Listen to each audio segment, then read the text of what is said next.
एक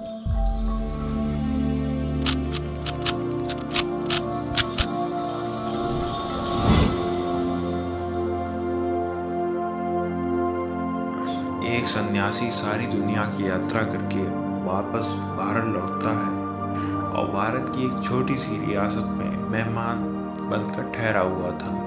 उस रियासत के राजा को जब पता चला तो वह राजा उनसे भेंट करने के लिए गया और वह राजा उनसे भेंट करके बोलता है कि महात्मा, मैं लगभग पिछले 20 वर्षों से एक प्रश्न ढूंढ रहा हूँ। कभी खुद से तो कभी दूसरों से उसका उत्तर जानने की आशा रखता हूँ, लेकिन अब तक कोई संतुष्टि प्राप्त नहीं हुई है। तो क्या आप मुझे उत्तर देंगे?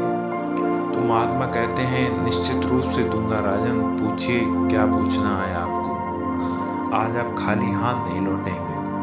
तो इस पर राजा ने कहा, मैं ईश्वर से मिलना चाहता हूँ, और हाँ, अब आप भी मुझे बाकियों की तरह ईश्वर को समझाने का प्रयास मत कीजिएगा। मैं बस सीधा ईश्वर से मिलना चाहता हूँ। सन्यासी कहता है कि अभी मिलना चाहते हो या थोड़ी देर ठहर कर? माफ करिए महात्मन, शायद आप भूल रहे हैं, मैं परमपिता परमात्मा से मिलने की बात कर रहा हूँ, ना कि किसी ईश्वर या नाम व्यक्ति के विशेष से।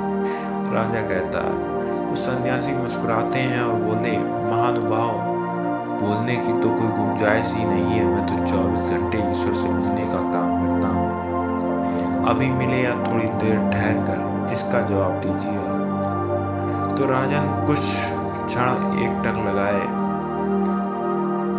सन्यासी की ओर देखता है और फिर हिम्मत करके बोला कि मैं अभी मिलना चाहता हूँ। बस आप मुझे सीधे भगवान से मिलवा दीजिए। मैं आपका आभार जिंदगी भर नहीं भूलूंगा। तो सन्यासी ने कहा, एक छोटे से कागज पर अपना नाम, अपना पता और अपना सारी डिटेल जो है उनको भर दीजिए, ताकि मैं ईश्वर के पास पहुंचा दूं और बता सकूं कि उनसे कौन मिलना चाहता है। राजा ने कागज लिया और उस पर लिख दिया अपना नाम, पता, उम्र, परिचय, उपलब्धियां, सब कुछ लिख दिया।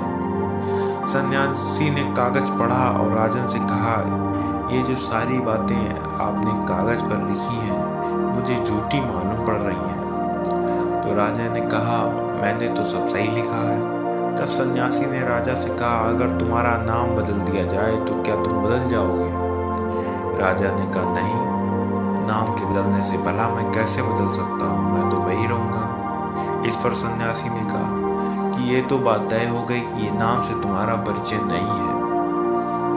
अब दूसरी बात, आज जो तुम राजा हो, अगर कल भिखारी हो जाओगे, क्या तुम बदल जाओगे? तो इस पर राजा कहते हैं कि नहीं महात्मा, मैं फिर भी वही रहूँगा जो मैं हूँ। तो इस पर सन्यासी ने कहा, ठीक है, अब यह भी बात तय हो गई कि आपका राज्य एवं उपलब्धियां आपका परिचय नहीं है। तो अब राजन रही तीसरी बात कि आपकी उम्र क्या है। तो राजा कहता है कि मेरी उम्र इस वक्त 40 वर्ष है। इस पर सन्यासी ने कहा, तो ये 50 वर्ष के होने पर तुम कोई दूसरे स्थान में बदल जाओगे? अगर 20 वर्ष के थे तब अन्य कोई व्यक्ति थे, या जब तुम छोटे बालक थे तब कोई अन्य व्यक्ति थे? तो राजा कहता है, नहीं, मैं बचपन से मेरा शरीर बदला है, उम्र बदली है, वस्त्र बदले हैं, उपलब्धियां बदली हैं, उपाधियां बदली हैं, पर लेकिन मैं तो वही हूँ जो बचपन में था और जो मेरे भीतर था। इस पर सन्यासी ने कहा, फिर तो राजन ये उम्र भी तुम्हारा परिचय नहीं है और ना ही ये शरीर। फिर तुम हो कौन राजन? जो तुम हो उसे लिखो, तभी मैं पहुंचाऊंगा भगवान के पास, वरना भगवान तो मुझे कहेंगे तुम झूठे हो, झूठे लोगों का पता लेकर आ रहे हो। राजा को कुछ समझ नहीं आ रहा था कि क्या बोले। राजा कुछ देर मौन खड़ा रहा। कुछ देर बाद राजा बोला, हे महात्मन, ये तो बड़ी कठिनाई की बात है। मैं तो इन्हीं सब बातों को अपना परिचय मानता हूँ।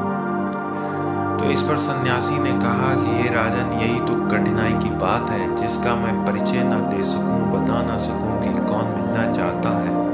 भगवान भी कहेंगे कि मुझे आखिर किससे मिलने ले जा रहे हो। जाओ राजन, पहले उसे खोज लो जो तुम हो, तुम्हारा असली परिचय, तुम्हारा वजूद, आखिर धरती पर आए ही किस न सकते हो। और ये बातें कह देता हूँ राजन, जिस दिन तुम ये जान लोगे कि तुम कौन हो, उस दिन तुम भगवान को खोजने नहीं आओगे, क्योंकि भगवान को खोजना ही तो ये जानना है कि परमेश्वर क्या है।